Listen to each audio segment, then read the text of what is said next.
Hi guys, good morning. Welcome back to the new video. So apologies for bringing in the video late. I legit slept at 4:30 a.m.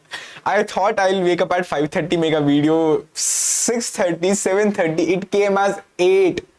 I woke up at 8 and then started making it. But yeah, cool, no worries. Let's quickly jump on to it. But yeah, before starting off, although I'll recommend to skip the next 10 seconds, but if not, then we have actually covered this same problem in a bar graph series. Like the similar kind of problems in that itself, in the lecture 9 of a bar graph series, I told these 3 problems, and you will see this problem is itself what we're going to see in this video. Cool. Let's quickly see. It just shows that, okay, a similar problem we have covered itself. So if you have covered our bar graph series lectures, then you should be able to solve it, at least the logic part. Not code part entirely, but at least the logic part, you should be able to solve it. Cool. Let's quickly jump to the question itself. What it says, okay, we have to find the shortest path to all the keys, which means I have an m cross n grid in which I have a dot is an empty cell, which we'll see a dot is an empty cell. A hash is a wall. A hash, not this hash is a wall. At the rate is a starting point. If a starting point, it's an at the rate, and a lowercase represent a key, which means a key is a lowercase. And for sure, if we have 2 keys, it will be A, B. If we have 3 keys, it will be A, B, C. Like this, it is given below. But yeah, it is okay. For the lowercase, it's a keys. For uppercase, it's actually the locks, which means for uppercase, it's a lock. Cool. We have to start from the starting point itself, and okay, we can move in one of the 4 directions. In this grid, we can move in one of the 4 directions. For sure, it looks like similar kind of problem, moving in a grid in 4 directions, right? Okay, if we walk over a key, you can pick it up, and you cannot walk over a lock unless you have a key for that corresponding lock, which means if I have a A coming in, a capital A, so I need to have a small a before that, which means I need to have a key corresponding to that capital A, which is a small a, right? We have only 6 keys at max, and for every key, I have every lock. It's not that, okay, 1 key as of small a and 1 lock as of big A, or as of big B. It will be, okay, small a, big A. When I say big A, it's capital A, yeah, and small b, capital B, like this. Cool. And it's also on the same order. If I say it's A, B, C, which means, okay, if I find a C, then for sure A, B would be always present. So keys are also in the alphabetical order. Cool. We have to return the lowest number of moves to acquire all the keys. Although the problem many times was screaming, use me as a graph. How? See, firstly, you have a grid, you can move in all the 4 directions. It's a very standard graph concept, we know. Okay, but yeah, it's not entirely true. Okay, if it is given that we will use it, but again another thing came in, shortest path to get all the keys. Shortest path moving in a, see, you have to break it. Shortest path moving in a grid, that is, you can move in all the 4 directions. Something you remember? Okay, cool, no worries. Lowest number of moves, which means the shortest distance, shortest path traveled in total. That is how, okay, like if you have intuition, okay, maybe we can use something like of the graph algorithm. And whenever we say, okay, shortest path, which means we go breadth-wise to actually every path as soon as possible. So for sure, thing comes in picture as a BFS for us. And for sure, we know the starting source is actually the at the rate, which means the person starting off with. So for sure, starting source is at the rate. But before that, it is just while reading the question itself, we got an intuition. Maybe something like that, because it is a prior knowledge. Intuition is nothing but what the prior knowledge you had while reading the question itself. From that, you get the intuition. But now let's actually read the examples itself before actually reaching on to the final, okay, problem. So in this, you will see that, okay, I have to go and grab all the keys. My task is not to open all the locks, but to all the keys. But if I want, ultimately, see what if you had looked at this picture. So it's nothing but, okay, going on like this, grabbing this key, purple key, then grabbing, people say as baby purple, what all colors, but yeah, grabbing this purple key, then this lock, and then opening this key. So now I have got all the keys. My task is complete. So 1, 2, 3, 4, 5, 6, 7, 8. 8 is actually the answer. But ultimately, what is happening is, after grabbing this key, you will be able to open this orange lock. Now, why I said that you will be able to open the orange lock, I'll show that in later part. But yeah, it is actually required that after grabbing the key itself, I can actually go and open one lock. After grabbing this key, then I was able to open this purple lock. After grabbing this orange key, I would have not, let's say if something would have been there itself, let's say some other key would have been here, so I would have not gone here itself. I would always had to go firstly at the orange key, grab that orange key, use that orange key, and then move ahead. So it's a reason I told you that, okay, grabbing a key and ultimately opening the lock is ultimately what I'm looking at. But ultimately, as soon as I get all these, I'm good to go to return the answer. In this case also, I just went on, grab all the keys. All the keys are done. I am good. Here, it's never possible to grab the key because the lock is always in between. So the answer is -1. Now let's coming back to what we had. Okay, we'll know one thing. We can try a BFS in this. We'll start with the @ which is the starting point itself, because in a BFS we need a starting point itself. Now, my ultimate aim is to collect all the keys, but if I had to collect all the keys, then how will I do a BFS? Because BFS is just, okay, visiting one key, right? If I had one key and I have to, okay, ask what is the shortest path to reach that one key, you would have simply applied a BFS. Now, when I ask you that you have to grab all the keys in the shortest path possible, so will you do something like this, that you will go on to all the keys like this? It is possible that you can go, but if it is something like this, okay, if it is a lock in here, if there would have been a lock in here, let's suppose there would have been lock in here. So even if it's not a wall, but still you would be needing one key for this blue lock to open it.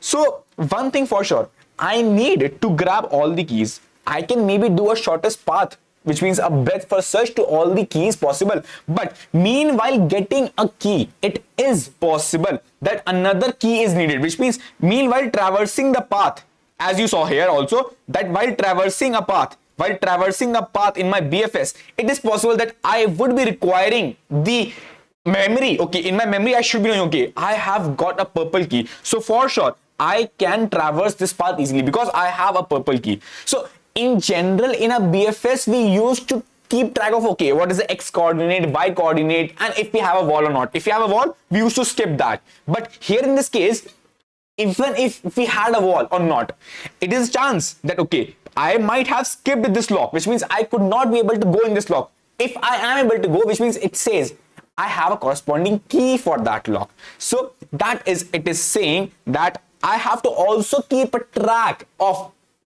I am at which X coordinate, I am at which Y coordinate, and also what all keys I have grabbed so far.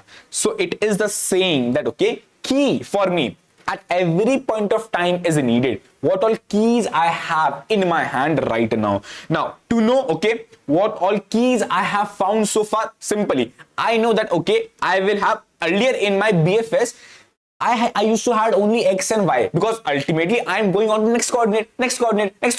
So ultimately I used to have X and Y. But now we saw, okay, if we have to go to X coordinate, X and Y, we also need to keep track of, okay, can we go there? There can be chance we cannot. There can be chance we can. And it can be only possible when we know what all keys I have.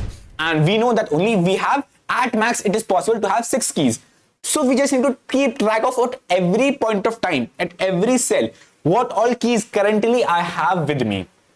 Which means you have 6 keys. Either you can simply use a vector. Okay, just grab all these. Let's say I have a vector having, okay, A, B, C, D, E, and F. Let's say if I have got only 2 keys so far, A and D. So I can simply put that in my vector, A and D, I have keys. Or you can use a simple map, just saying, okay, I will ask you, hey, you found a big A lock. So I will ask you, hey, you have a small A key. If you found a big D lock, I'll ask you, hey, you have a small D. That's small D. Yeah, that's small D key. If it is, okay, I can open that lock, I can traverse that path. But if it is not, I cannot. Else, there's one more way. So now you saw, okay, here the space needed would be actually 6 characters itself. Here will also be roughly 6. Or you can use a bit mask.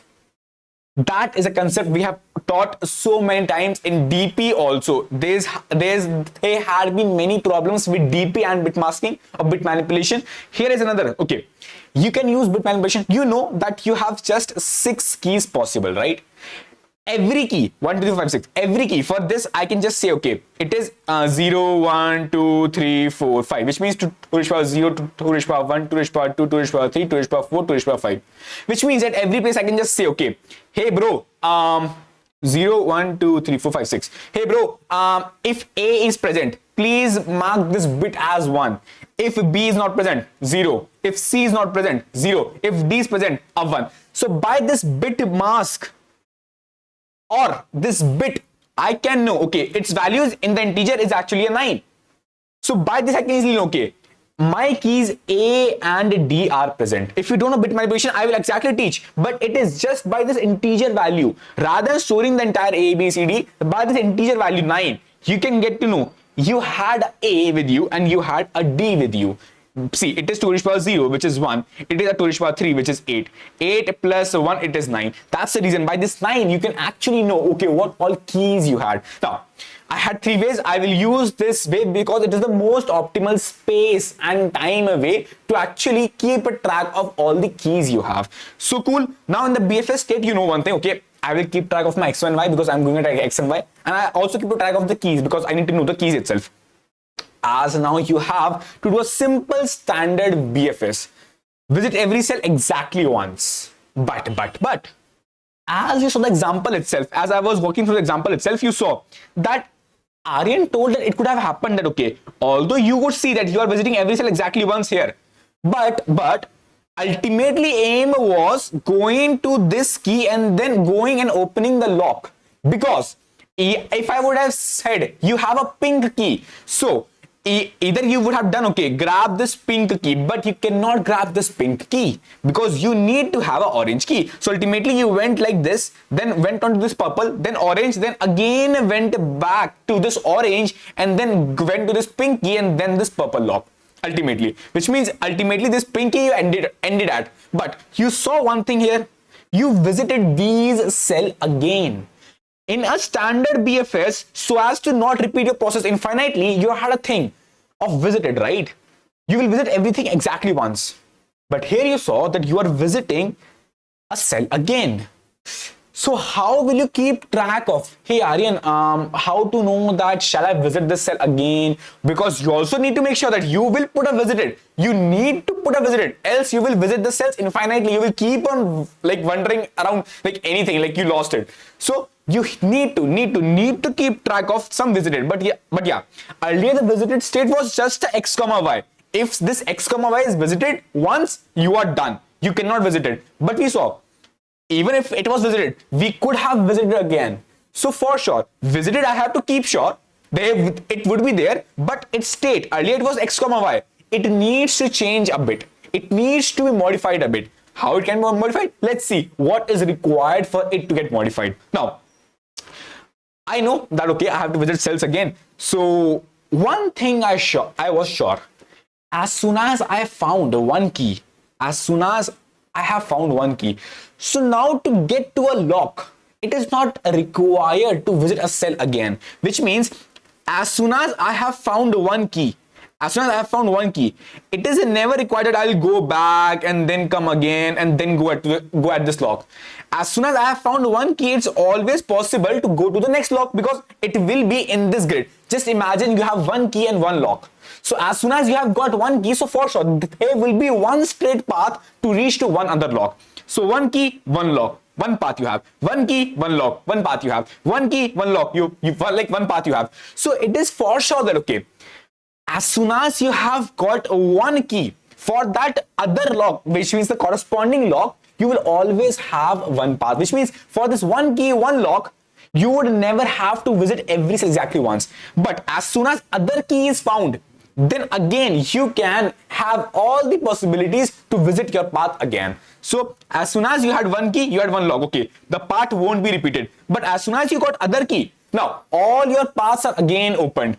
Again you can visit every other cell until you get another key. so that again your paths will be open. So as soon as you get a new key, your paths are going open. That is the reason I just know, okay, as soon as the next key comes in, my ability again renews to visit cells. So earlier it was only dependent upon x comma y. Now my keys factor also came in picture. Okay, as soon as I will get a new key, my paths, which means the availability of paths, will open up. So I will again have one new thing, keys itself. With my x and y, I will have keys also. Okay, x and y, good. But if I have found a new key, your paths are opened for you to explore. That is the reason my visited will change also according to what I had in x and y. Now, if you had got this logic so far, please stop this video right here and try by yourself. Else, we will start the actual recap of what we learned so far and what we intuited so far and how we will solve it actually. Cool. Firstly, a quick recap, which means a recap and a quick logic walkthrough again of what entirely. See, we just got the small chunks idea. Now collecting that idea together and building the problem itself is now the ultimate task for us. If you have got the idea, please pause the video right by yourself and try to actually get the entire logic by yourself. But yeah, let's quickly jump on to what is the actual idea. We know that if we have a starting cell x comma y, it is nothing but the position at the rate. Now we have to know what all, because see, ultimately my aim was to actually travel, to actually acquire all the keys. Now I should be knowing now when I should stop. So I should be knowing, okay, what all keys are there, right? What all maximum keys are there? Because as soon as I grab all the keys, I would have to stop. So I know the keys are the characters between A to F. So I will simply go and see, okay, if I have a D as a maximum character, which means I have in total 4 keys. If I have A as a maximum character, I have in total 5 keys. If I have F as a maximum character, I have in total 6 keys. So by seeing, okay, what is the maximum small character, A, B, C, D, E or F, I'll know, okay, in total I have this many number of keys. Now with this I will get to know, okay, if I have D as the maximum character, which means I will have find A, B, C and D. So I'll just say, okay, for sure my maximum keys possible in this entire grid are like, let's say 4. So with this you will easily find, okay, what all maximum keys are possible for you. So in this initial stage I just found, okay, what is x comma y and what is the total number of keys which I need to actually find in total. So as we simply go on to this entire matrix, I'll just go and ask you, hey bro, the character at you, if it is at the rate, which means you are the starting point. So I will mark my starting point as x comma y. X comma y, starting point marked. But I also need to keep track of what is the maximum length, which means, okay, for my entire thing, what's the maximum length possible? So I will just go and ask you, hey bro, what is the biggest character you have found? Just give me, because see, if the biggest character is D, so for sure D minus A will be a 3. 3 plus 1 give me 4, which means actually a 4. D is nothing but A, B, C and D. So it is 4 characters, which means 4 keys. So maximum length is the maximum keys I have in total. Now, ultimately now the main part starts, which is the BFS. In BFS we simply use a queue. In queue, earlier you used to remember, we used to push in x comma y as a coordinate to traverse the entire grid. But here we know we need to keep track of the keys also. So I will keep the track of, okay, what all keys I have found so far, and x comma y for sure will be there, just so that, okay, I need to know, okay, what all locks I can unlock in between. Now as you also had visited earlier, you know the visitor only had x comma y. Here you will have a keys x comma y. Either you can have an array also, which is a keys array, a keys x and a y, a 3D kind of array. Or ultimately, if you know, okay, it can be a bit hard for you, you can also make a string out of that particular key x and y by just saying, okay, keys space x space y. Now it will ultimately become a one big string, and you can have a keep track of that visited thing of that particular big string. Anyways you can do it, but yeah, as what simple keeps to you, you can do it anyways. Now for this, you know, the keys at max can be 6, A, B, C, D, E and F, A, B, C, D, E and F. So it can be to 6. It is visited, so it can be x, it can be y. So if you initialize a 3D vector, please initialize with, okay, what all n and what all m is possible. So with that, initialize your 3D vector. Now for sure you can just simply use a x keys x comma y as a string to keep track of the visited stuff. Now you know your starting point is with 0 as the keys, which means, okay, right now when I say 0, it is in the bit form, which means a 0 0 0 0 0 0 1 2 3 4 5 6. It is these 6 zeros. Now if you have an x, you have an y, which means for sure you have the starting point x and starting point y. Keys as 0 so far. I will simply go and use a q, although here I have put in a vector of int, but a vector of int is a bit slower than pair of int comma pair of int comma int. So I'll highly recommend, if you are using it, so either make a structure which means keys x and y, or use a pair of int comma pair of int comma int. It is much faster. It is just for the CP stuff. If you are doing questions on Code Forces, Code Chef, then the time actually matters a bit more in that. So although the complexity itself will remain same, but still it is much faster in runtime for these languages like C++. So I highly recommend using a pair of int comma pair of int comma int. Cool. Rather than vector of int. But vector of int is much easier to write and much easier to access, so I'll just simply write that. Now I have this visited one, and I showed you that, okay, I will have a key, I will have x, I will have a y, right? So by having this key x and y, I will simply get what is the visited one. Now simply, as we do a simple BFS, we simply push that starting thing. Here it is our starting this node in the vector itself, in the queue itself.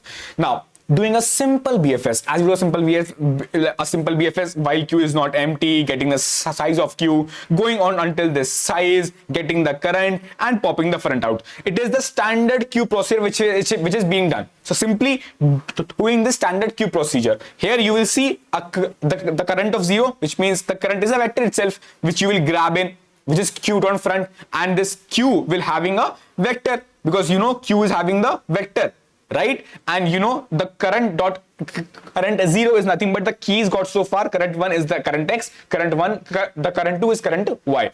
Now you have current 0, current 1, current 2. Now comes the actual task of you.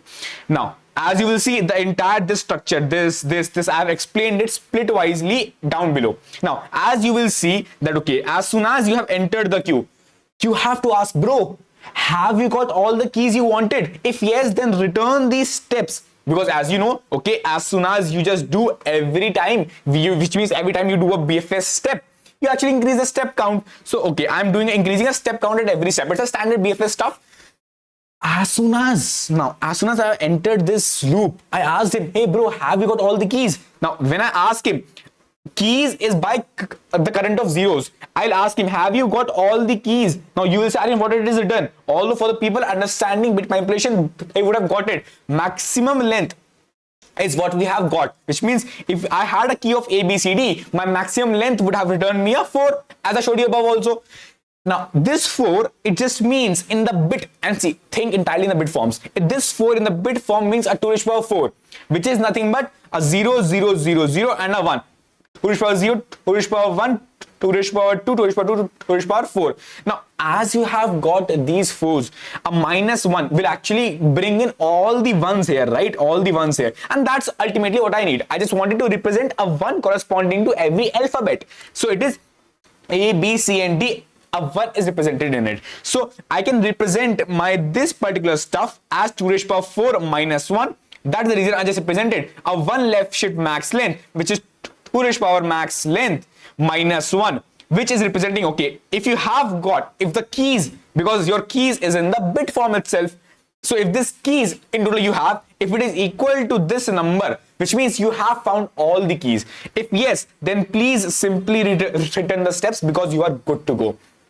Now, but what if the keys are not found, which means the keys here, let's say if these are not done, then simply you will try to go on to every next position as you do in a simple BFS. So I will just try to go on to all 4 directions, getting the new I, new J, and the keys will remain same for sure. Maybe the keys will improve. Maybe the keys will actually add, or maybe they will unlock a lock, but we will see it as we land onto that new I and J. But yeah, right now I have got the new INJ. I will just try. Hey bro, can I land onto this new INJ? Which means this new INJ is valid. I'll ask that. Hey bro, is this new INJ valid? He will say, hey, yeah bro, it is valid. Now, if it is valid, I will get this character. Hey bro, what is the character at you? Because if it is valid, which means it is in the range of that grid.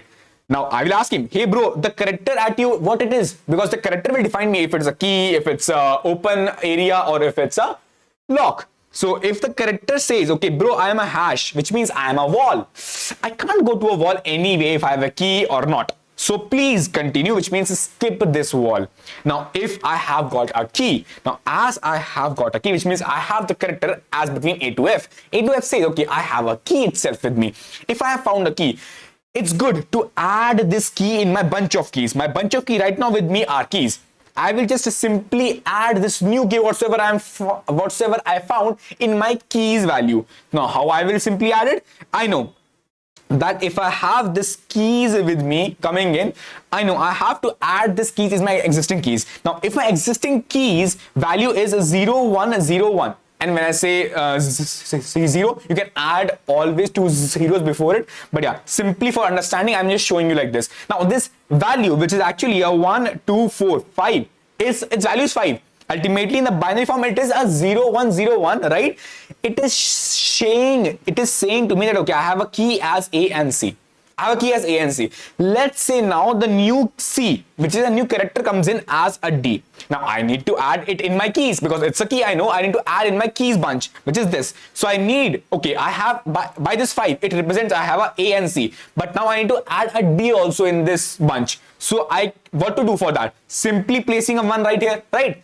Now, to simply place a 1, I will just make a mask out of it, which means for this D, I will simply make a mask, which will say me, okay, 1 0 0 0. How to make a mask? Simply, by D minus A, you will get a 3. Just left shift 1 by 3, you will just simply get a 1 0 0 0. By this, you get a 1 0 0 0. Now, simply doing an OR operation with this mask which you made of the existing keys, you will simply add a 1 at that location. So, by doing a simply OR operation with this 1 left shift of 3 with this existing keys, you just added a 1 at this location, representing your D has also been found. Your D has also been found.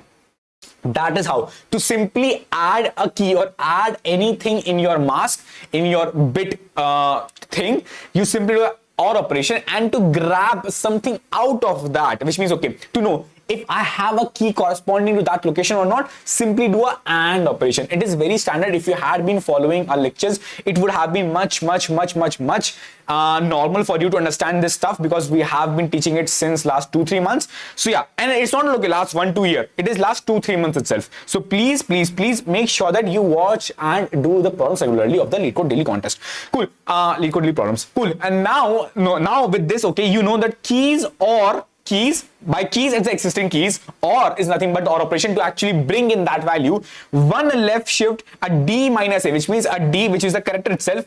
Here the character is D, so I have got my character as a C, so which is just a character variable. So C minus A is nothing but the base value because I have A, B, C, D, E, and F. So that will give me a number. I will left shift this particular one with this range of number, which is 3 right now, which I have got.